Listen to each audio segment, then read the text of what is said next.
I'm Christine Frizzau, keeping an eye on Capitol Hill, where Democrats are hoping to put Republicans on the record on a number of issues, adding amendments to the so-called Big Beautiful Bill in an all-night vote-a-rama. But will the GOP use of the reconciliation process work, given several concerns from fellow Republicans?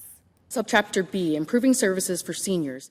You could call it Sunday story time inside the U.S. Capitol. In accordance with subparagraph B or The entire text of the 940-page so-called Big Beautiful Bill read aloud, a delay provision insisted upon by Democrats, all of whom oppose the bill. On this one, this is tax cuts for the wealthiest to end up cutting health care.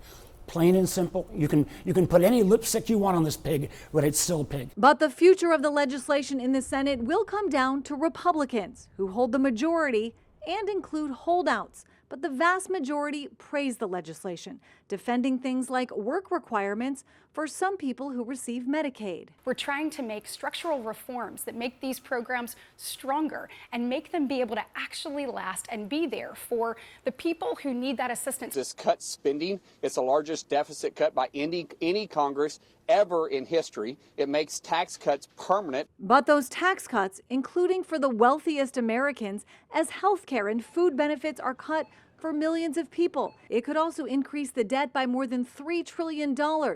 These are among the reasons some other Republicans oppose the bill. Former Trump partner and friend Elon Musk calling the bill political suicide for the Republican Party, accusing the Senate version of giving, quote, handouts to industries of the past while severely damaging industries of the future, likely referring to increased support for coal and cuts to clean energy.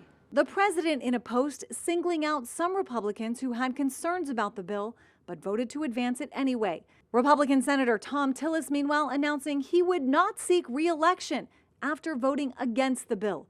In a post writing, leaders who are willing to embrace bipartisanship and compromise are becoming an endangered species. If and when the Senate passes the bill, it will need to return to the House and be passed there, where Speaker of the House Mike Johnson is already hearing criticism from fellow Republicans. Still, the Speaker of the House says those critics will not stop the bill from passing before President Trump's July 4th deadline. I'm Christine Frizzau reporting.